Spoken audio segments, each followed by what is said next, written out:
bizarre because SANDBOX, they have their pick of the litter for support. They're actually going to just go with Braum. And it just feels like SANDBOX, not only are they vacuum answering pretty much everything that Hanwha Life is going for, the amount of scaling on their team with the ornaments, Caitlyn going the distance, Azir going the distance, just everything is really lined up for them. I feel like this game's going to just be really hard for Hanwha Life, and YeongJae is under enormous amounts of pressure to create advantages. Yeah, you'd hope that they're going to be focusing on the mid lane there as well, because of course you can understand the gank setup between a Ekko and a Volibear, and in fact the entire top side of the map is somewhere that they could attack, but they're going to need to do it real fast. That's the scary thing. Like you say, I mean, SANDBOX have built themselves a ticking time bomb of a team composition, and what I love about this comp, and what I love about Caitlyn and Ornn together, is that you hit the most gigantic power spike exactly when the Molten Edge comes in, generally.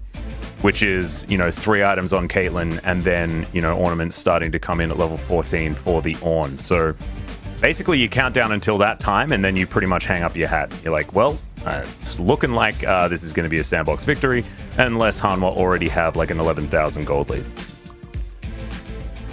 And, I mean, this game, we're going to have to really pay attention to YeongJae. His initial clear, what he's able to do. Because by the time all these lanes hit level 6 and things are just very stable, I feel like it's going to be the inevitable scaling coming online for SANDBOX, and it's going to be near impossible. And Viper on this Jhin does not have the easiest time with his surrounding champions to support him. It's going to be very hard for him to play. However, you can snowball pretty hard if a Jhin gets ahead, and so let's see whether Viper can do it as we hop onto the Rift for game number 1, Hanwha Life versus SANDBOX. This one isn't for all the marbles, guys. This is, in fact, for 0 marbles. No marbles are going to be allocated to anyone after this game. However, they are going to meet each other pretty early here, as OnFleek already moving forward. And first blood damage goes over to Fate. I have to ask you, why do you say none of the marbles are on this game? Well, I mean, what are they fighting for? Give me a marble. I demand a marble. So you're saying they're fighting for no reason? I'm just saying they're not fighting for any marbles. Yeah. Okay. So do they have a reason to fight? I mean, yeah, it's just for other things. Maybe it's trading cards. Okay. They're fighting for trading cards instead, but all the marbles are gone. Ooh, yeah, marbles are coming in tomorrow. Okay. But you're a big fan of trading cards, so maybe you're going to enjoy this series more. Yeah. Oh, I mean, I feel like this might be the second time I'm watching LCS today. Are we going to see a Renekton go even in lane? Is that our plan? We're going to tick over to 26 minutes and he's done nothing. Oh god. Gorilla, he's going to take a little bit of damage here. As you can see, SANDBOX trying to push the wave. Shield Daybreak comes in and Gorilla takes a fair bit of damage. As Santa Claus himself just trying to get one back here onto Hanwha. Feels like a lot of focus on the lane here by SANDBOX. And Hanwha are going to struggle now as the concussive blows. Not quite able to get too much done. That grenade hurt. Bounced right on Root's head. Would you say it bounced or does it And they're just shoving in. Ooh. We're asking the heavy-hitting questions here today. Yeah, we really are. This is definitely something else. Oh, this is one of my favorites. Crash Second Wave, do nothing. Is that what we're going to do? I don't think that you've seen the... Yeah, he's going to just sit in the brush and sing Dudu, I think. That's his plan. Yeah, here we go. Crash Second Wave, do nothing. It's my favorite. He's not doing nothing? Look at him. He's just parading around showing Summit how cool his skin is. Ooh, and it made Summit nervous. Do you see that? He missed 2 CS. Yeah. I did notice that was something that did just transpire. And you thought that it wasn't a good idea. Silly Billy. I'm taking the analyst role from now on. It's totally fine. Yeah, you can. I've forgotten how we do pod votes when we're doing remote. I know I don't need to know, but I have a link that I have to utilize. Ooh, very fancy. Yeah, I have a I have a Google Doc that I have to submit. And do you get to submit the name of the player? Jovium. This is what I'm thinking, No doubt. Is it able to work? Oh, okay. We're looking for a bit of a dive here. Pre-6. In fact, level 3 on the Volibear doesn't exactly have his big old ability that allows him to dive. And so instead of that, he's just going to clear out this ward and be about his merry way. Offlane Scuttlecrab, probably going to be his target.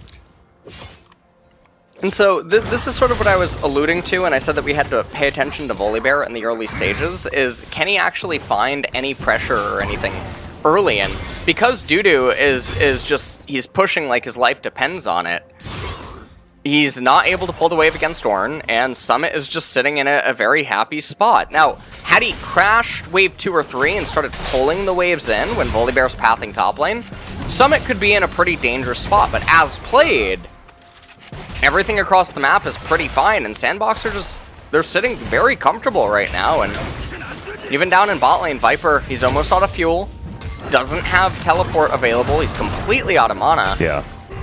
Summit's lane, very happy, Sett, Big farming Zenith up. played here on the bottom side, but Lehends just going to get stunned up, and even Viper gets tagged. Love that outer route, layering the CC with the trap, and also Gorilla landing that Winter's Bite, stopping Viper's follow-up. So one thing I do want to talk about just a little bit here is just the amount that is on YeongJae's shoulders here, because I feel like SANDBOX actually have pretty good lanes in isolation, but Hanwha do have a lot of lanes that can augment a gank in the earlier stages. So I think there's just so much on YeongJae this game to get stuff done. Otherwise, that inevitable scaling is going to come in. Yeah. And I mean, OnFleek, his responsibility pretty much is just to prevent anything from happening. And so that's just an easier position to be in inside of the game here as the Sett. So he's been farming a little bit more than YeongJae as well, but again, all he needs to do is show up as a counter or match gank to pretty much every attempt that YeongJae would make inside of the game, and from there he's going to be completely fine. So Summit. Ooh, A Summit. lot of damage Yeah, here. he doesn't have any mana though. Still, the amount of pressure that this Ornn has already is pretty devastating for Hanwha Life fans. This is a lane that has to win, right?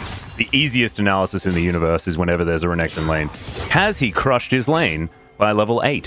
If the answer's no, then things can't be going too well. And I just feel like that timer is even shorter when it comes to Ornn, because I feel like after he has a Bramble Vest or any sort of armor item, then the lane just gets almost impossible for the Renekton to do anything. And I'm not necessarily saying that Renekton's not going to be able to keep pushing, keep farming, things like that. Of course he can, but he can't ever kill the Ornn at that stage. Yeah. And that is going to be a pretty big problem for him. Now, the one thing Dudu did have going for him is he had yet to utilize his teleport. And so Summit is now walking back to the lane, but he's missed an entire wave, and Dudu's about to get a plate. He's also up 14 CS right now, has a call, and so he's at least trying to make the investments in that regard with everything that's going on. I mean, the gold score is still totally even, and so this is a fine spot for SANDBOX to be in. No one's really shown any interest in the dragon yet. Looks like Caitlyn is actually freezing. Oh my goodness. Down in bot lane, and this is going to be very awkward for Viper and Lehends to try to break, so it will unlock naturally because of the proximity to the turret, and it's only a couple of spellcaster minions, but now these waves are all going to pile up, and it's piling up around when Sett is going to make his way back to the right side of the map. A bit of a battle in the mid lane where Fate and Mireu take a lot of their health bars, but nothing really going to come from it. And yeah, you're right. I actually really like stacking the wave up at exactly that time because it allows OnFleek to naturally move down towards the south and possibly put pressure on that dragon. But before that, it's looking like he's having a look for the Ekko. Doesn't find him around there. Rift Herald going to be spawning in about 15 seconds. And that Bramble Vest that we were talking about has just been picked up by Summit, and that's a real feels bad, man. When you're sitting on, like, Doran's Blade, Cull, and Vampiric Scepter, and you're like, oh, I'm getting so much health back, and then Ornn's like, nah, no, you're not. Yep. Definitely helps with the trading, so it feels like Summit has actually been itemizing pretty well right now. Fate actually steals away the blue buff. He's Whoa, with that's a OnFleek. flash. Okay. Comes out. There's the Emperor's Divide, but the Ram doesn't really find too much, and that's a great face breaker. This is a brilliant start for SANDBOX. Is now OnFleek still chasing after YeongJae and Mireu, who are at half health. 3 members of SANDBOX still after them, but no other kills to come in. But First Blood is absolutely fine for SANDBOX. This makes things even easier. SANDBOX getting that first blood up there on the Renekton is super big because it helps Summit recover inside of the laning phase. It stunts the Renekton, which is just not a champion that can afford to get stunted, because it ends up influencing his mid-game transition so much and setting him that much further behind. And it's happening on the top side of the map, which is where Hanwha Life should have been able to achieve some sort of advantages, whether it be in the mid lane or in top lane, because the bot lane, you can just see they're not finding any success whatsoever. So, Fate comes in, he gets the blue buff, he jumps over the wall, YeongJae flashes in, and Dudu not able to do anything. He gets superplexed right back into Ornn. He can't respond to any of the CC, and YeongJae's lucky that he actually didn't lose his life as well. So Fate's dead. All things considered.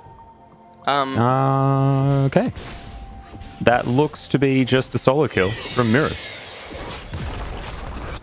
Yeah, hopefully we get a replay of it. That is a very peculiar timing to die, especially because it seems like Ekko didn't use anything. Yeah, used flash that meaningful. and ult, I think. Yeah, Fate used flash as well, I believe? Yes, okay. So, I mean, where is lethal here? Oh, well, I guess it's there. Okay. Yeah, well, that was some caster synergy. I mean, you know, we can't even see each other, but that was pretty good. We coordinated our speechlessness. Perfect. Oh dear. Well, This is truly Sett exquisite. did manage to take the Drake, so at least we were correct there. As Root and Gorilla go back to the laning phase. Slightly more than, you know, wave and a half of CS in the lead here for Root on his Caitlyn. As Viper and Lehends are doing their very best, but I don't think they're quite able to get any of the advantages that they wanted. And I think that has a lot to do with the fact that there is a Sett sitting on 1-0-0, and the Bear hasn't been able to get too much done. But they did pick up the Rift Herald. So that's going to be plates going over to Dudu, and we'll see whether that's actually going to be enough to get this Renekton going. Okay. As, yeah, Shelly's just going to cram her face into the turret, and they should be able to get that one done. As Summit's sticking around for a long time. Man. This teleport might actually be broken as they're not going to get the knock up. There's the Ornn as Dudu avoids it. Summit actually misses everyone with that one. That's exactly not what you want. There's now OnFleek. Pops the Q, but not able to actually find the showstopper. Well, that was definitely plummet. Is what what just went on there. He missed absolutely everything that you could possibly miss, which I suppose is an achievement in itself. It's just not the right achievement, you know? That's not the one that you want to get. Yeah. It's like when you get an achievement in a game for like dying 400 times, you're like, why would you tell me that? Yeah. That's my favorite.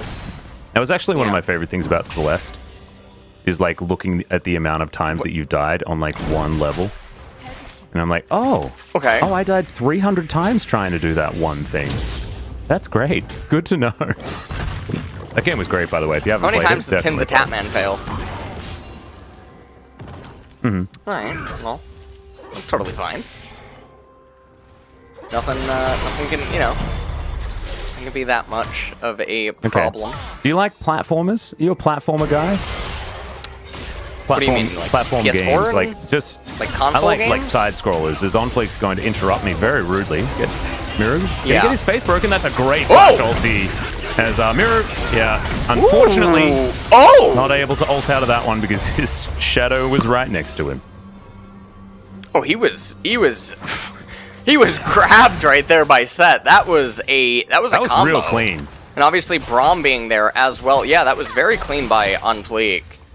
The execution on that. Let's just take a look at this one more time. So, Sett running in at him, gets the smite facebreaker off to pull him in. Flash to get the superplex off. The Ekko ultimate goes off, but it just doesn't matter. Finishes him off with a haymaker right inside of Braum's ultimate, and just a really easy kill. And SANDBOX, well, they only have a 500 gold lead right now at the top lane. They're probably going to end up getting the Mountain Dragon, which is a really nice pickup for them, considering they're champions. Yeah, then do you think we're going into Cloud Soul after that? Okay, why do you got to do just this? wondering. I just want to know. You know what? Just we don't have to do that to the viewers. No, we're getting Infernal. Infernal. Okay, thank goodness. We are getting Infernal. Listen, the universe understands what kind of a day this is, so trying to throw the teams a bone let me here. check outside real quick.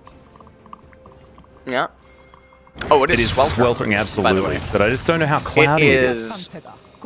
But it is Yeah. very hot, regardless of whether it's cloudy. So I feel like there's equal chance of Infernal and Cloud. So I'm sorry, guys, we can't really point you in the correct direction there. I can... Honestly, I barely see the sun here I in know. the Death Realm. I've seen your tinfoil windows. Yeah. You know, it's just... Yeah, it's how no, it I get is. it. I get it. Sometimes you don't want curtains. Phase dive comes in. Oh, there's the Emperor's Divide as Mireu now going to have to ult back. OnFleek looking for him again. Showstopper going to be available as the Face Breaker does come in, but no flash there. And actually, OnFleek didn't quite have the ulti ready. I tell a lie. He was pretty close, but not quite close enough.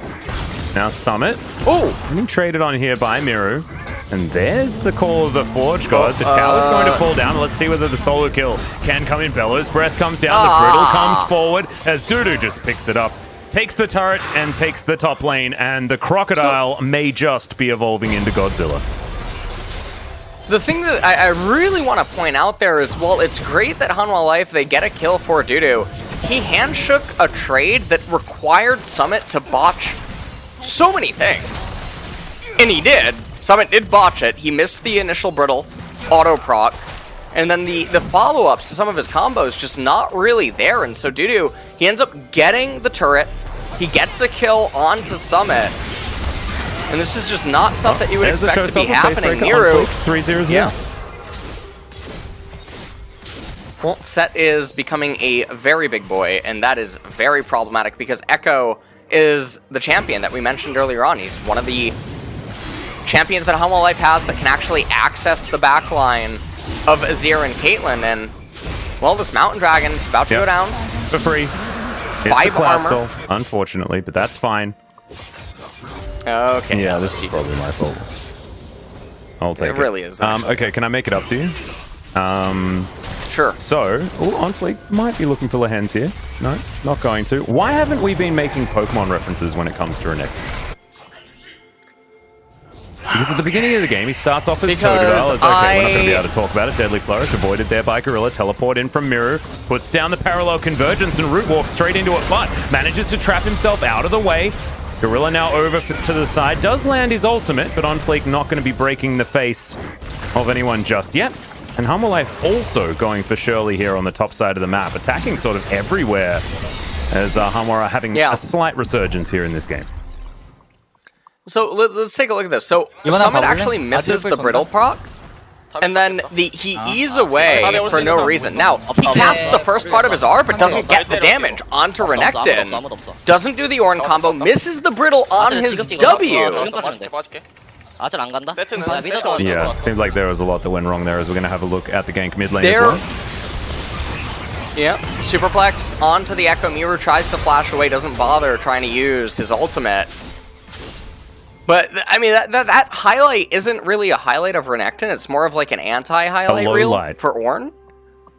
Ooh, I like So we're that. going to say that Dudu, based on that kill, he's now 1-1-0. Would you say that he's at Crocnor? Yeah. It's the second evolution of Totodile. Okay. He's not quite for Alligator yet, but he's probably up to Crocnor. Is that actually his name? Totodile, Crocnor, really? I forgot it. for Alligator, I believe. Okay. I thought that you were going to go for Groudon. Groudon. Maybe that can be like the 4th evolution. Yeah. That's like the true Godzilla. Yeah, if he uses the Infernal skin. Yeah, that makes sense. When he casts Dominus. It's like Drought. Did you watch that Pokemon movie? You know? I think it was like the 5th one or something. It had Flygon in it. It was super awesome. That one had like a gigantic Groudon in it. Basically Godzilla Groudon. It's exactly what you're talking about. Okay. Okay. It sounds like I need to watch it. You know, I never got to watch the remake of Pokemon I never watched Mewtwo it either, actually. Strikes Back. I was really looking forward to it, and then I completely forgot. Yep, unfortunately, I did not have a VPN handy.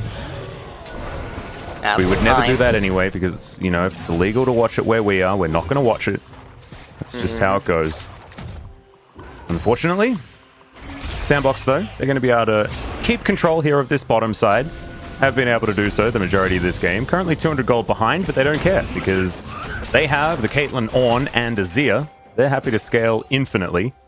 Even Braum is a fantastic scaling support, to be honest.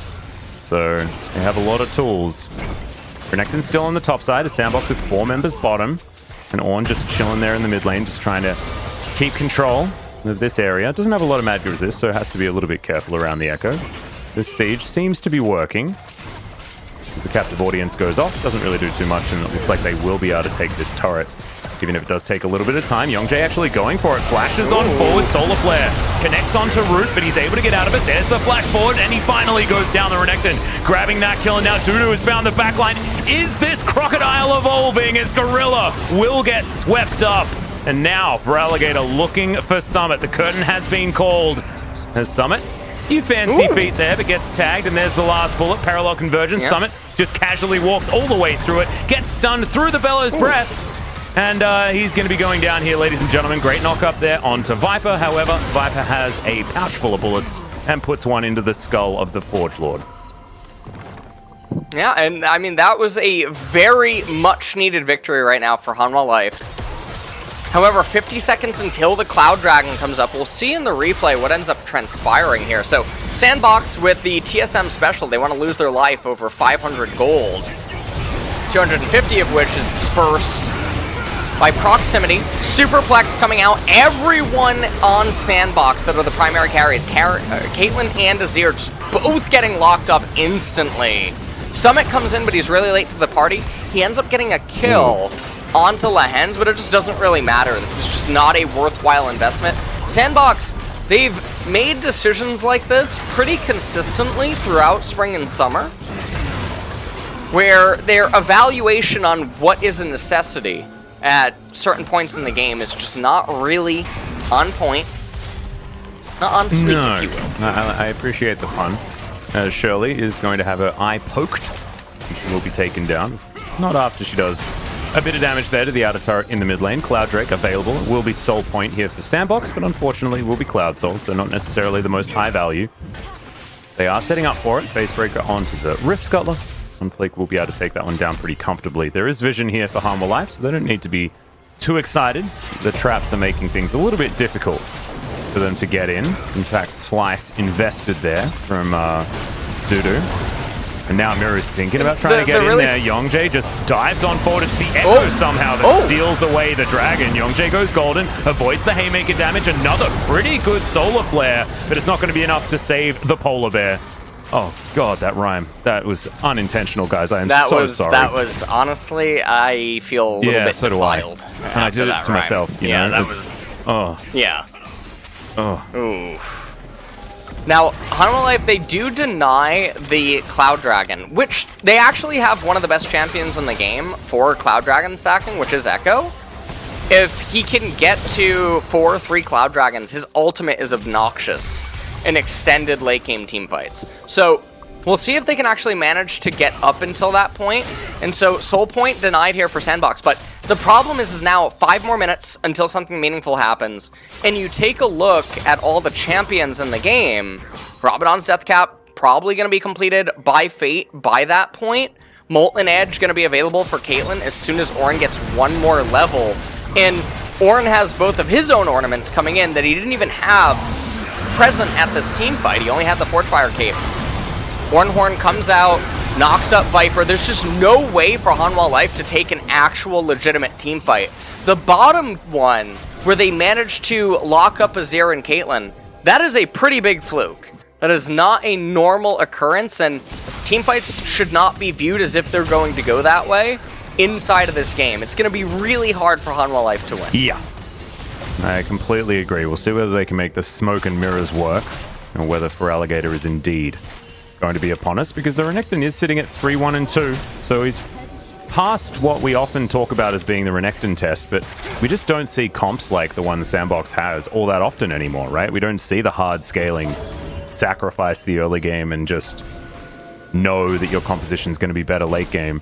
And that's not even what happened in this game, right? It's been very, very close for a very long time. It's only 400 gold in it right now. Hanwha Life do have that slight edge, but they should have a much larger one. As Viper, captive audience, not thrown down just yet. Deadly Flourish, doesn't find the target. And Dudu spots OnFleek, but it looks like they're not going to be able to get anything done here either. And I love what Fate's done with his build. You already spoke about it, the Rabbidan's Death Cap being gone for first.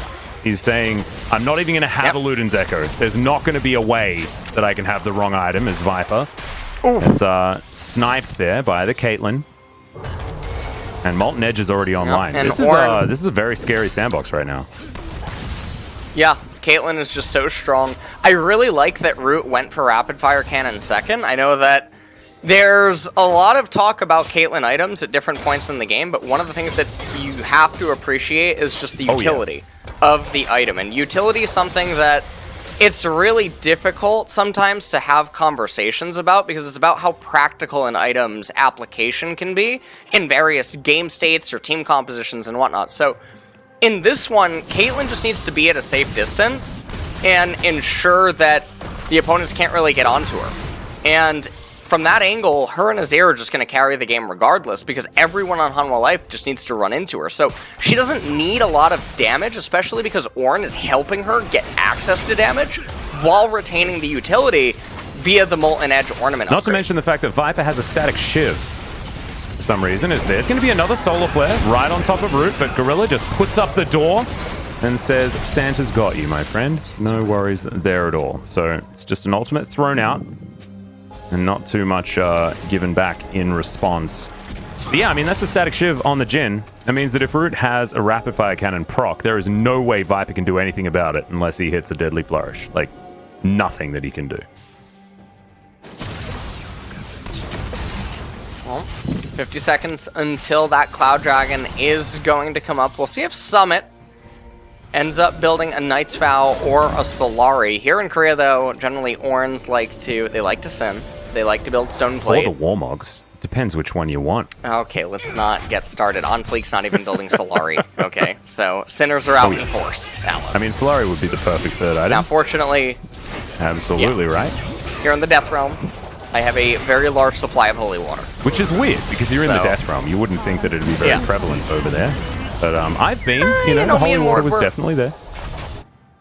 We're friends. You know? I get it. Well, Mireu's split pushing there towards the top side. Dudu also shoving in a wave towards the bottom lane, and that is going to mean that SANDBOX have to discontinue their aggression. Pardon me.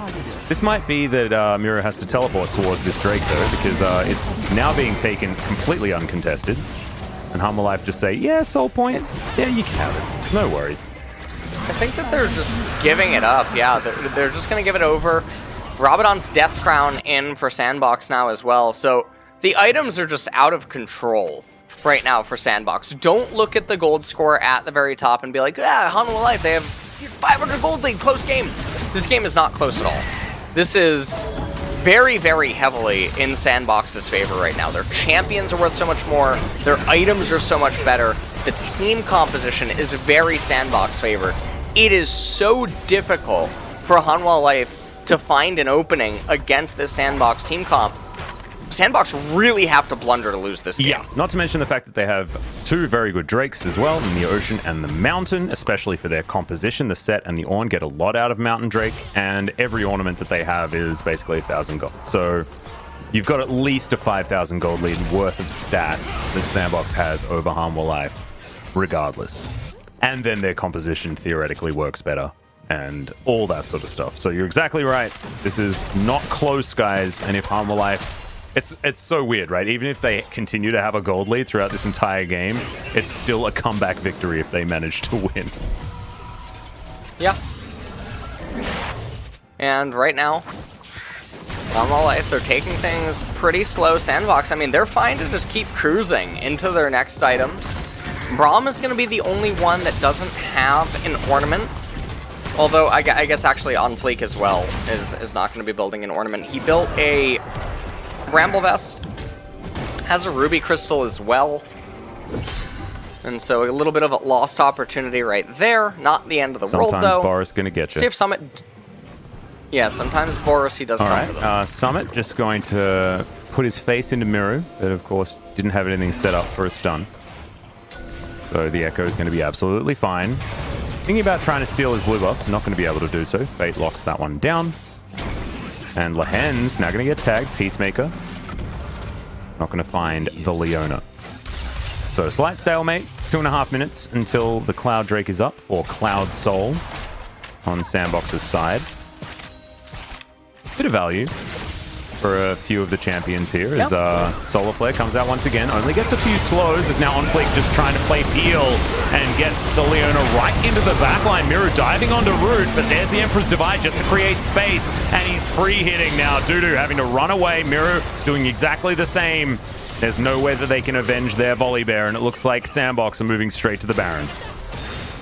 Yeah, they're just going to go over towards... I mean, the Baron is very free to get right now. Volibear not there. They're going to clear out the mid-minion wave first. They don't want some sort of like a counter-push response. And now they should just move over to the Baron. They have the Shurima turret here in mid lane. It's actually doing quite a bit of damage to Dudu. Couple hundred HP removed from him. He is going to be able to heal up a certain amount. Summit now acting as the gatekeeper, the bouncer to the river, and there was vision. That's was the no Baron way picked up. that Hanwha Life could actually get in there and capitalize on it, though. As Mireu is going to take a consolation prize blue buff, and it feels like this game's over. LS, it just feels like there's just not going to be much that Hanwha Life are going to be able to do. They're going to be able to convert this Baron into a Cloud Soul, and then I mean, there's just too much. They just have too much. Yeah, all of their items are just so strong right now. I think the Knight's Vow is going to come out on the Ornn, which is a nice thing to see. And we just take a look at how this fight transpires. Now, pay attention to the inability to get onto Root. They try to blow their whole load to get onto him and reach him, but he manages to get to safety. And as soon as Caitlyn's safe and she's able to just start free dealing against the enemy team, it's pretty much lights out. And we can see Jhin even had to cancel his curtain call because Ornn's able to reach him. While he's stationary trying to channel that ultimate ability, Ornn can basically just say, I need you to stop doing what you're doing. But then also, because the terrain control offered by Ornn, Braum, and Azir, it's really hard for Jhin to get into range to actually damage anyone. So all of his melee hard engaged teammates are just basically on an island. Not sure how, but Summit has done the most damage in the game on his team. That stat will probably change as we're going to have at least another team fight. That Root should be able to get a bit of work done in, but very odd. I haven't necessarily been watching and assuming Summit has done more than anyone else. Is YeongJae going to get tagged up? Oh man, the crits are starting to come through now as Ace in the hole comes down. Viper has to tank it. He really didn't want to, but that Volibear could have died. As Gorilla steps on the trap. But SANDBOX just made sure that Hanwha Life can't be here to defend this inner turret, and they'll just extend their gold lead just that little bit further. It will be 1,000 gold, but remember guys, what we were talking about before, that's a lot more than that in practice. As now, Cloud Soul is going to be on top of everything, adding a lot of insult to that injury. Yeah. It's picked up by SANDBOX. We're at 31.5 minutes in the game. We do have a reset coming in. Fate does not have his teleport available.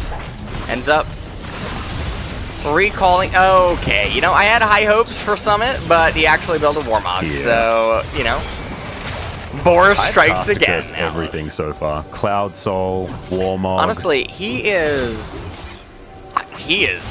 aggressively moving into South Korea.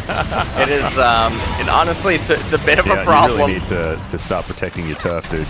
I don't know. Yeah. You are the lost shopkeeper. Oh, maybe man. It's time to be found, you know? Oh, man. Need to do some rediscovery. Well, as OnFleek's got a lot of armor.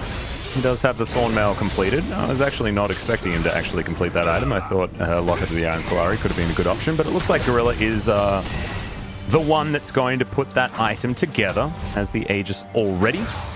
And Null Magic Mantle coming along also, so he should be getting there. We'll see. Is Viper going to take another ace to the hole? Ace to the hole? To the face. Ace in the hole to the face. Whew, it's a difficult day. Yep. As Summit, he's got over 4,000 health, so that's cool. Still don't know whether the Warmogs is the right choices. OnFleek procs the captive audience. Parallel Convergence looking for some sort of fight, but Summit doesn't care about it whatsoever. He's a very big boy right now. YeongJae looking for a potential flank. Tower goes down. The Azir not going to be a part of this one. As everyone just crowding in on top, and Viper is going to bear the brunt of it. OnFleek chasing after him. He's super fast. Is YeongJae going to get knocked up alongside Mireu? The Jhin eventually falls down as the Crocodile won't be able to kill the Caitlyn. And that is going to be one of the biggest stories here for this late game Teamfighter Summit. Flashes forward on top of Lehends. That's a great knock-up. And even before the ace in the hole could come through, Lehends is going to fall down. And this, ladies and gentlemen, should be very close to the end of the game. Yeah, I don't believe Ekko and Electric Bear are going to be able to save this now. Okay, Electric Bear is going to... Oh no, he does not actually die. Not bad. Yeah. Pushes the minion wave back. Yep, Summit tanking this one up pretty happily as YeongJae still taking a lot of damage, but Fate just frontlining on this Azir. Gets a huge shield from the shifting sands thanks to that Rabadon's, but the Nexus is going to fall down, ladies and gentlemen, and SANDBOX with a statement game one. Not looking like they were ever out of a chance to win this